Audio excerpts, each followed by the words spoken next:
Bonjour et bienvenue dans Prière Inspirée, bienvenue dans cette émission qui est là pour vraiment vous aider à prier. On est là pour prier avec vous, pour prier pour vous. Et on est reconnaissant au Seigneur pour tous les témoignages qui nous parviennent. N'hésitez pas à témoigner. Souvent, les gens viennent me témoigner dans des conférences. J'étais dans une conférence encore il y a quelques jours et quelqu'un m'a dit que son fiancé a été sauvé à travers Prière Inspirée. Alors, gloire à Dieu pour tous ces témoignages que vous pouvez m'apporter dans les différentes conférences où je vais. Mais on aimerait aussi les recevoir. Alors, prenez le temps, peut-être une minute, juste à écrire. Vous pouvez envoyer un petit mail rapidement, prière@emcitv.com. Et l'adresse va s'afficher à la fin de l'émission. Vous pouvez simplement nous dire voilà ce que le Seigneur a fait pour vous. Ça peut être en quelques mots, pas besoin de faire un long témoignage, mais simplement ça va nous encourager plusieurs personnes qui peut-être sont passées par les mêmes circonstances que vous à faire confiance en Dieu. On est dans cette troisième journée avec notre invité, le pasteur Douglas Kiongeka de Paris. Ouais. Merci à toi d'être avec nous. Merci à vous. Et aujourd'hui, tu nous as donné ce titre, le processus pour devenir un chef-d'œuvre. Alors c'est grand et c'est parfois long. Il y a tout un processus pour devenir un chef-d'œuvre. Et je lisais à l'instant dans Psaume au chapitre 119, au verset 67, le psalmiste dit « Avant d'avoir été humilié », et ça on parlera demain aussi de ce tour de transformation, « Avant d'avoir été humilié, je m'égarais. Maintenant, j'observe ta parole. » Et encore au verset un peu plus loin, au verset 71, « Il m'est bon d'être humilié afin que j'apprenne tes prescriptions. Mieux vaut pour moi la loi de ta bouche que 1000 objets d'or et d'argent. Tes mains m'ont façonné, elles m'ont affermi. Donne-moi l'intelligence pour que j'apprenne tes commandements. » Et un peu plus loin, il dira « Ta loi fait mes délices. » Et je voudrais que ce soit vraiment votre cas, et que ce soit notre cas à tous, que la loi de Dieu fasse notre délice. Ne pas pouvoir passer une seule journée sans avoir une parole de Dieu, sans pouvoir écouter, lire la parole, que la parole de Dieu soit réellement cette lumière sur votre sentier. Oui, avant d'être humilié, il s'égarait, mais maintenant qu'il a été humilié, il connaît le bon chemin. Et avec toi, pasteur, aujourd'hui, on va parler entre autres de la volonté de Dieu, comment la connaître et faire la volonté de Dieu, comment ce processus, le travail de Dieu en nous. Alors Dieu nous prend de l'état brut et il nous amène jusqu'à une complète, parfaite finition. Parfaite finition. Vous allez voir avec moi que lorsque l'argile, par exemple, est extraite, cette argile, au fait, est sale. Cette argile contient en elle beaucoup de cailloux, des pierres, des saletés. Et Dieu ne peut jamais utiliser quelque chose de sale. Dieu n'utilise jamais quelque chose de vil. D'ailleurs, il dit à Jérémie, si tu ne sais pas ce qui est précieux de ce qui est vil, alors tu seras ma bouche. Donc il y a toujours un travail, un processus que Dieu déclenche à partir du moment où tu t'abandonnes entre ses mains. Donc Dieu ne peut pas travailler tant que tu ne t'abandonnes pas. C'est pour ça que j'invite vraiment les personnes à pouvoir s'abandonner, se laisser entre ses mains. Comme Paul pouvait le dire, hein, je vous exhorte par les compassions de Dieu à offrir vos corps comme un sacrifice vivant, saint, agréable à Dieu, ce qui sera de votre part un culte raisonnable. Donc quand Dieu te prend, il te prend en l'état brut. C'est-à-dire tu es informe et vide, tu as beaucoup de défauts, tu as beaucoup de tares, tu as beaucoup de manquements. Et lui maintenant, il va commencer un travail de fond. Et je me suis posé la question à savoir, mais comment est-ce que Dieu commence à travailler? Et j'ai compris que le travail dans la vie, ou je dirais au niveau de l'argile, se fait dans la maison du potier et entre les mains du potier. Donc tu dois être d'abord dans la maison du potier, notamment dans l'église, entre autres, dans l'environnement où Dieu travaille. C'est pourquoi j'aimerais inviter toutes les personnes qui nous suivent aujourd'hui qui, pour X ou Y raison, sont restées à la maison, ne veulent plus rejoindre une assemblée locale, à pouvoir rejoindre une assemblée locale. Parce que Dieu travaille toujours dans un environnement où la parole de Dieu est annoncée, vous l'avez lu d'ailleurs tout à l'heure, où l'enseignement est donné, l'Esprit de Dieu est en action, et c'est à partir de ce moment qu'un travail va commencer dans l'invisible. Personne ne le voit, mais ce travail a déjà débuté. Donc, dans la maison du potier, mais pas seulement dans la maison du potier, parce qu'il y a des gens qui sont dans l'église, dans cet environnement, mais ne se laissent pas entre les mains du potier. Il y a des personnes qui viennent à l'église, mais qui sortent telles qu'elles sont entrées. Pas de changement. Pourquoi? C'est la même parole qu'on entend, qui change les uns et qui ne change pas les autres. Pourquoi? Tout simplement parce que certains acceptent de s'abandonner entre les mains du potier, d'autres refusent ou résistent encore. Donc si vous entendez sa voix, n'endurcissez pas votre cœur, car c'est le temps où Dieu veut maintenant commencer un travail. Et là maintenant, il va nous aider à comprendre en fait quelle est sa volonté. J'ai aussi demandé, je me suis posé la question, mais quelle est la volonté de Dieu? Beaucoup de gens, des fois, nous posent la question, pasteur, quel est mon appel? Quel est mon ministère? On rencontre, je pense que c'est autant pour vous. Je me reste ceci, je me reste cela. Mais là, en fait, j'ai compris que la volonté de Dieu est simple. Elle est vraiment simple. Ce n'est même pas dans tant ce qu'on cherche à faire, mais c'est ce qu'on doit chercher à être. Parce que tout commence dans l'être avant d'avoir ou de faire. Beaucoup veulent faire sans devenir. Or, les mains du potier veulent d'abord façonner l'être que nous sommes avant de nous donner certains atouts, certains dons, certains talents, voire même le ministère pour le servir. Donc, ça ne sert à rien de vouloir servir alors qu'on n'est pas transformé, alors qu'on ne s'est pas abandonné entre ses mains. Et c'est là que le Seigneur m'a ramené dans 1 Timothée chapitre 2, verset 4, où il dit que Dieu veut que tous les hommes soient sauvés et parviennent à la connaissance de la vérité. Donc la première chose, c'est que Dieu veut, c'est ton salut. Et le salut, en fait, c'est un mot assez vaste. C'est pas seulement donner sa vie à Jésus. Tu es de quelle nationalité? Je suis d'origine congolaise, mais je suis D'accord. français. Je sais qu'il y a des gens d'origine congolaise aujourd'hui qui doivent être sauvés, Oui. qui t'écoutent et qui doivent être sauvés. Vous êtes d'origine congolaise, Oui. habitant là-bas ou pas. Le Seigneur est en train de vous parler et c'est aujourd'hui pour vous le jour du salut. Amen. Il faut arrêter de faire semblant d'être un chrétien, mais recevoir vraiment Jésus-Christ comme votre Seigneur, Amen. réellement.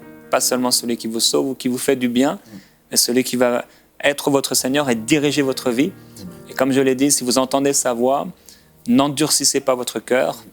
C'est aujourd'hui le jour du salut pour vous qui écoutez cette parole. Amen. Je suis coupé, mais Amen, amen. c'était le C'est moment. très important ce que vous venez d'ajouter parce que nous avons beaucoup de personnes qui se disent enfants de Dieu, mais quand vous regardez leur vie, Christ est peut-être leur sauveur, mais il n'est pas leur Seigneur. Et voilà pourquoi beaucoup de choses tournent en rond. Et on parlera de ça certainement demain. Comment est-ce que Dieu continue dans le processus de son travail. Mais faut-il déjà se rassurer qu'on est sauvé, qu'on a reçu Jésus. Le salut, c'est la délivrance, c'est être libéré, voire même des blessures. Beaucoup traînent encore des blessures, beaucoup traînent encore des déceptions. Ils ont besoin d'être guéris de toutes ces choses. Jésus dit, l'Esprit du Seigneur est sur moi parce qu'il m'a oint pour annoncer la bonne nouvelle aux pauvres, mais aussi pour guérir ceux qui ont le cœur brisé. Donc dans le salut, il y a aussi cette guérison-là. Et à partir du moment où tu as été guéri, là maintenant, un travail peut commencer. Donc, tu es sauvé, tu es guéri, tu es délivré du monde, du péché, de la pornographie, parce que beaucoup de personnes viennent dans les églises, mais ils sont esclaves du péché, esclaves de la masturbation, esclaves de toutes sortes de débauches. Alors que la volonté de Dieu, c'est pas d'abord de les servir, c'est d'être comme lui. Tel il est, tel il veut que nous puissions être. Et plus loin dans 1 Thessaloniciens 4, 3, il dit, ce que Dieu veut, c'est votre sanctification. Et quand on parle de la sanctification, c'est le fait d'être mis à part pour Dieu, être consacré pour Dieu. Et c'est là que j'ai compris par la suite que lorsque le potier, de manière naturelle, prend l'argile, avant de commencer le processus de transformation, le potier va prendre de l'eau. Il va l'injecter dans l'argile pour, premièrement, tamiser, enlever les pierres, les saletés et rendre l'argile propre. C'est ça le travail de sanctification. Où tu sépares ce qui est mauvais de ce qui est bon. Et ça, c'est le travail que chacun de nous doit faire. En entendant la parole de Dieu, tu dois prendre des décisions. Tu avais un petit copain, vous vivez dans la débauche, dans la fornication, tu dois arrêter pour adopter une nouvelle vie. Parce que Dieu ne se mélange pas. Le divin potier ne peut pas travailler avec une argile qui est sale. Il commence d'abord à injecter de l'eau, à imbiber l'argile de l'eau. Et c'est là que ça me ramène à quelque chose à un passage très fondamental dans les Écritures que je nous invite à prendre. C'est dans le livre de Ézéchiel au chapitre 36, parce que nous parlons de ce processus. Ézéchiel chapitre 36, à partir du verset 25, où il dit, premièrement, je répandrai sur vous une eau pure, et vous serez purifiés. Je vous purifierai de toutes vos souillures et de toutes vos idoles. Amen. Donc, Dieu imbibe l'eau en tant que divin potier. C'est-à-dire, cette eau ici représente la parole de Dieu. Comme le Seigneur l'a dit, déjà vous êtes purs à cause de la parole que je vous ai annoncée. Cette parole qui nous lave afin de nous présenter comme cette église glorieuse, sainte, sans tache, ni rien de semblable. Donc ça n'a rien à voir avec l'eau naturelle. Il est question de l'eau de la parole. Cette parole qu'on doit aimer, écouter, s'attacher. Et elle a la vertu de nous laver, de nous purifier, notre homme intérieur. Et le changement, d'ailleurs, le pasteur Jérémie, ne commence jamais de l'extérieur. Beaucoup de personnes veulent changer beaucoup de choses, mais partant de l'extérieur. Et ça ne marchera jamais. Vous pouvez laver un cochon, mais le jour où le cochon verra la boue, il retournera à la boue. Dieu ne vient pas nous améliorer dans la nature, il vient changer notre nature. Amen. Nous étions comme des cochons, on aimait la boue, mais il fait de nous des aigles. C'est-à-dire, on ne peut plus être dans une dimension de bassesse, voler à la basse-cour, mais on est dans la cour haute. Donc, il y a un changement radical. Donc, ce processus commence par un changement radical. Et ce changement, c'est le résultat déjà de l'eau que nous recevons, de la parole que nous entendons. Et beaucoup de personnes ont été changées à cause de la parole. Et la femme samaritaine a dit, venez écouter un homme qui m'a dit tout ce que j'ai fait. Il y a eu un changement radical parce qu'elle a entendu la parole. Beaucoup de religieux ne changent pas. Pourquoi? Parce que la parole ne pénètre pas dans le cœur. Jésus disait, vous nettoyez l'extérieur de la coupe alors que l'intérieur est rempli de saleté, d'impureté. Il dit, nettoyez d'abord l'intérieur, ensuite l'extérieur deviendra net. Donc le processus de Dieu ne commence jamais à l'extérieur. Ne cherche pas à paraître, mais cherche à être. Être comme qui? Être comme Dieu. Parce que tous ceux qui sont comme Dieu vont forcément briller comme il brille. Donc pourquoi chercher à briller alors que le changement n'a pas commencé de l'intérieur? C'est pourquoi il dit, je répandrai une eau pure et vous serez purifiés de toutes vos souillures. Et puis il dit au verset 26, je vous donnerai un cœur nouveau. Je mettrai en vous un esprit nouveau. J'ôterai de votre corps le cœur de pierre et je vous donnerai un cœur de chair, là où je mettrai mon esprit. Donc, deuxième processus, Dieu vient ôter, enlever le cœur de pierre. Cela veut dire que à partir du péché d'Adam et Ève, nous avons été corrompus. Dieu dit qu'il a fait les hommes droits, mais ils ont cherché beaucoup de détours. Maintenant, comment cet homme droit peut-il revenir sur corrompu, tordu, peut-il revenir sur le droit chemin? Ce n'est qu'avec un changement de cœur. Tu ne peux pas être transformé si à l'intérieur, il n'y a pas un changement. On parle du cœur, on voit l'homme intérieur.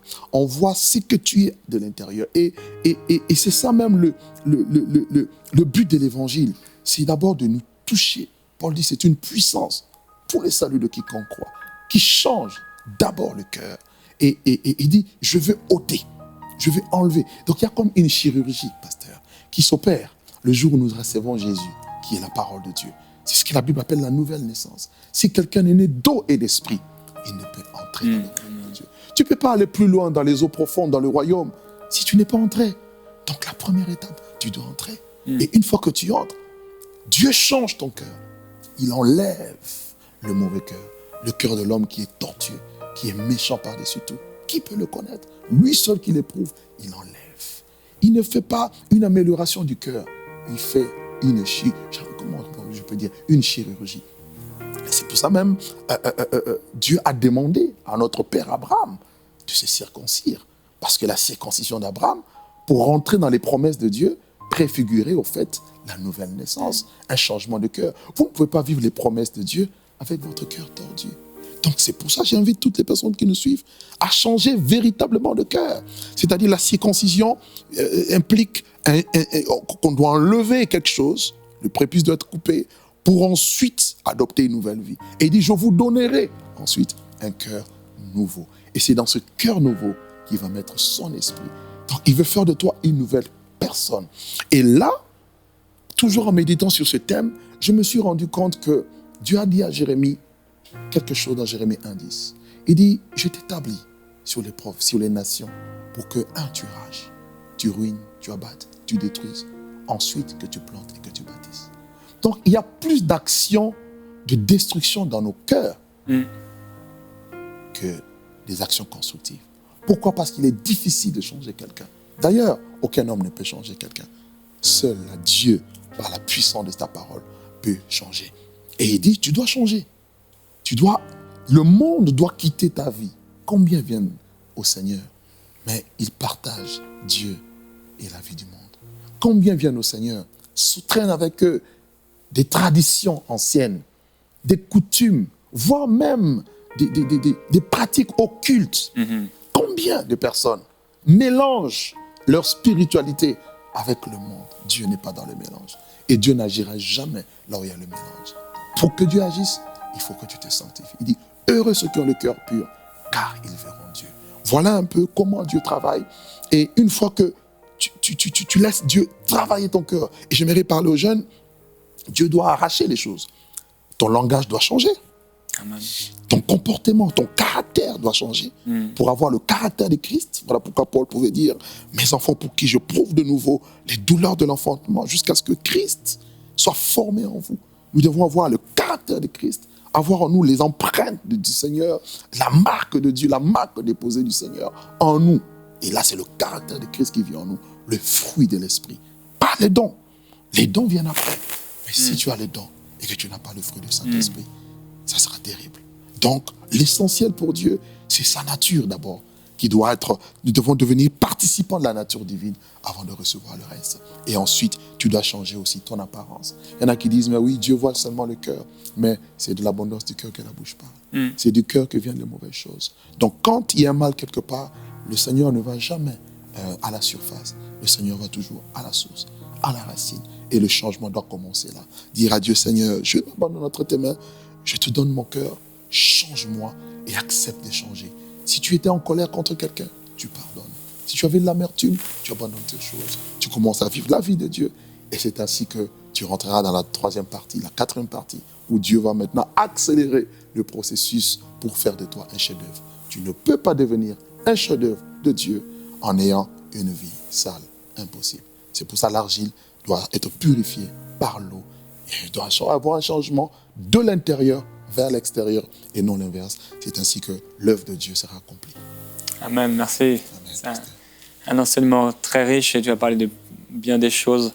Une chose, Marquis, tu as parlé de l'église locale et encourager les frères, les sœurs ou les personnes à rejoindre une église locale. Et je voulais remercier le Seigneur pour le ministère pastoral. Quelle grâce d'avoir des pasteurs, et des fois dans des églises moins grandes ou peut-être plus grandes, mais avec la possibilité d'être en contact avec un pasteur. Quelle grâce d'avoir un homme qui, avec l'aide de Dieu, nous forme. C'est vrai, c'est Dieu qui nous forme, mais il passe aussi à travers ses serviteurs pour nous montrer l'exemple. On peut voir à travers toutes les Écritures que Dieu agit toujours ainsi. Les disciples avec Jésus, etc., Timothée, Paul, on pourrait parler d'Élie, Élisée, toutes sortes d'hommes qui ont été formés par Dieu, mais à travers un homme.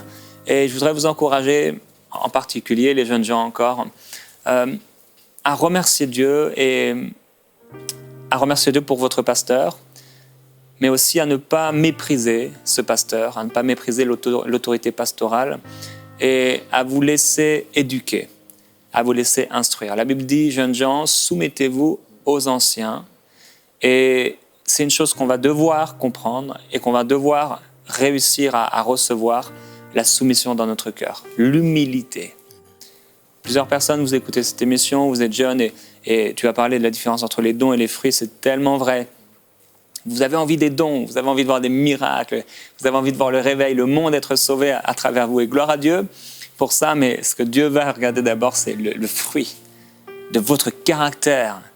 Si vous êtes patient, et l'amour est patient, si vous marchez vraiment dans l'amour ou si vous êtes constamment en train de critiquer, d'avoir un jugement porté sur les autres, sur le pasteur, sur telle personne qui commence à prêcher, est-ce que c'est ça votre cœur? Ou est-ce que c'est le cœur de Jésus? Alors, oui, vous pouvez remercier là où vous êtes dans ce temps de prière. Commencez à remercier le Seigneur pour votre pasteur. Et si vous n'en avez pas, demandez au Seigneur, vraiment, dirige-moi dans une église locale. N'attendez pas d'avoir un songe ou une vision, un rêve, une révélation, la visitation d'un ange, mais simplement commencez à regarder autour de vous. Quelles sont les églises dans lesquelles vous pourrez aller? Je crois que le Seigneur, maintenant, lorsque vous allez aller, vous allez recevoir une approbation, vous allez sentir, c'est la bonne place. Pas avec vos raisonnements, en choisissant l'endroit où vous pourrez servir forcément. Non, non, l'endroit que le Seigneur veut. C'est pas avec la tête quand on choisit une église locale, c'est avec notre cœur.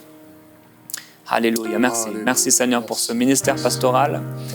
Merci pour les personnes qui sont autour de mes amis, qui sont là aussi pour les aider, pour les former, pour les instruire. Ta parole déclare, honore ton père et ta mère, tu vivras vieux. C'est le premier commandement accompagné d'une promesse. Et le Seigneur vous appelle aussi en tant que jeune à honorer vos parents dans une attitude d'humilité. Si c'est difficile pour vous, vous pouvez dans ce temps de prière lui dire, Seigneur, aide-moi à honorer mes parents, ce qu'il me reste de mes parents. Aide-moi à honorer mes autorités spirituelles. Aide-moi à honorer les anciens dans l'Église.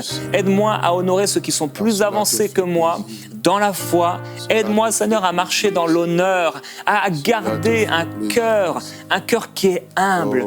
Oh Seigneur, je veux être humble, je veux marcher dans une humilité profonde. Viens construire en moi cette humilité, ce cœur humble. Avant d'avoir été humilié, je m'égarais, mais Seigneur, maintenant que tu m'as humilié, alors que je marche aussi dans cette humilité, je vais connaître ta volonté. Je vais connaître ta volonté. Le pasteur a également parlé de ce passage qui nous dit que notre corps doit être présenté devant Dieu comme un sacrifice.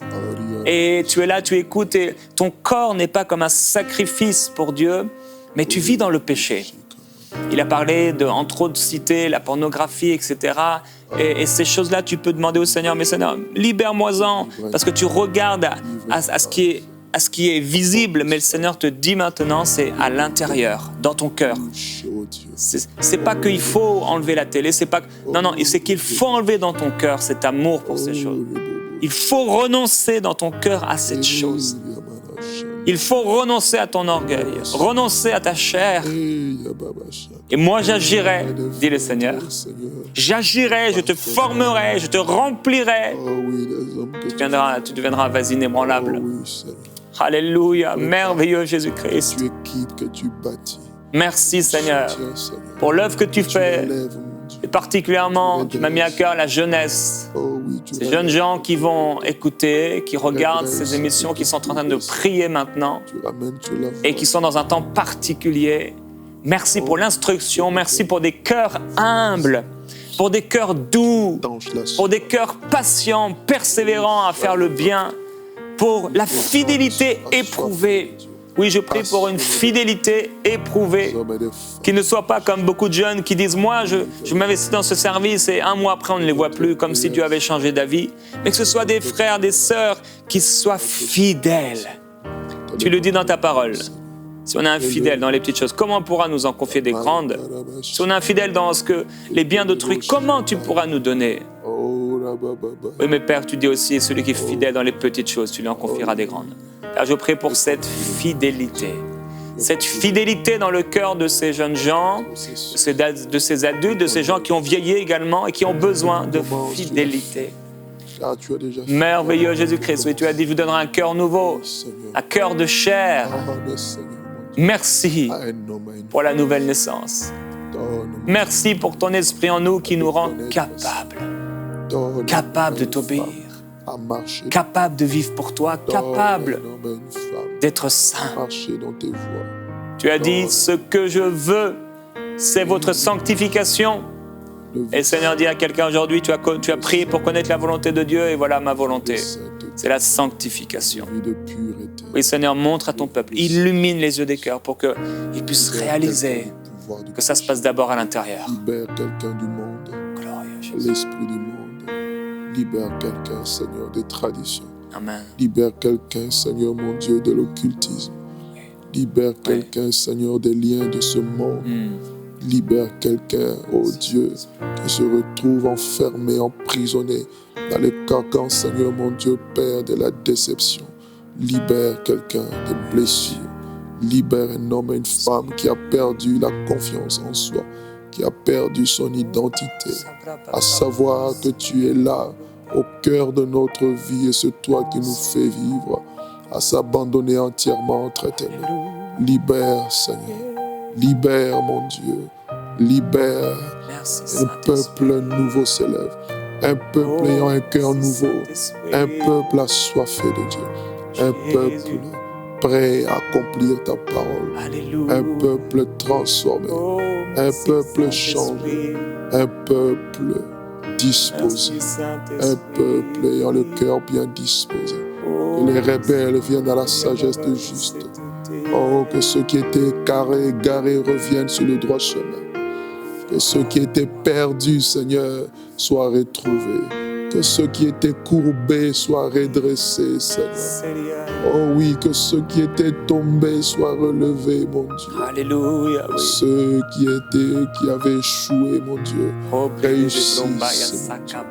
Entre les mains du divin potier, te faisons confiance. Te faisons confiance. Oh, relève un jeune, relève un homme et une femme. Quelqu'un qui a cessé de croire. Seigneur, donne-lui de croire à nouveau. Donne à quelqu'un de croire à nouveau que c'est possible. Avec le Dieu de la résurrection. Avec le Dieu qui est capable de tout. Le Dieu qui est capable de tout. Fais-le, Seigneur. Agis, Seigneur. Agis, Seigneur. Entre les mains du divin potier, rien ne peut échouer. L'œuvre tu commences, tu l'achèves toujours. Dis, celui qui a commencé en vous cette bonne œuvre la rendra parfaite. Et tu feras de chacun de nous un chef-d'œuvre de Dieu. Un chef-d'œuvre de Dieu. Alléluia. L'ouvrage. Merci. Pour les bonnes œuvres. Oui, Seigneur, nous sommes ton ouvrage. Alléluia. Et tu déclares que celui qui se purifie sera un vase d'honneur. Oh oui, Seigneur. Merci pour les vases qui se purifient cette semaine. Alléluia. Oui, Dieu t'appelle à être un vase d'honneur. Et il y a des choses dont tu dois te débarrasser dans ta maison. Le pasteur a parlé des choses liées à l'occultisme et j'ai vu, comme vous savez, il y a des coussins et des fois dans les quatre coins du coussin, il y a comme des ficelles comme ça, avec un nœud. Il y a une personne, si vous avez ça à la maison, et c'est comme quelque chose d'occulte, débarrassez-vous-en tout de suite.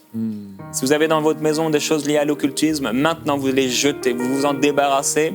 Si vous avez des choses liées à la pornographie, etc., vous vous en débarrassez. La drogue, certaines personnes, vous avez de l'herbe à la maison, de la drogue, peut-être même des cigarettes, des choses comme ça, vous vous en débarrassez. Débarrassez-vous de tout ce qui pourrait vous empêcher d'avancer. Le Seigneur est en train de vous former. Ce que je veux, dit Dieu, c'est votre sanctification. Que la puissance de Dieu soit sur vous. Demain, on va parler de ce tour de transformation. Alléluia. Et le Seigneur va continuer son œuvre. À demain dans Prière inspirée.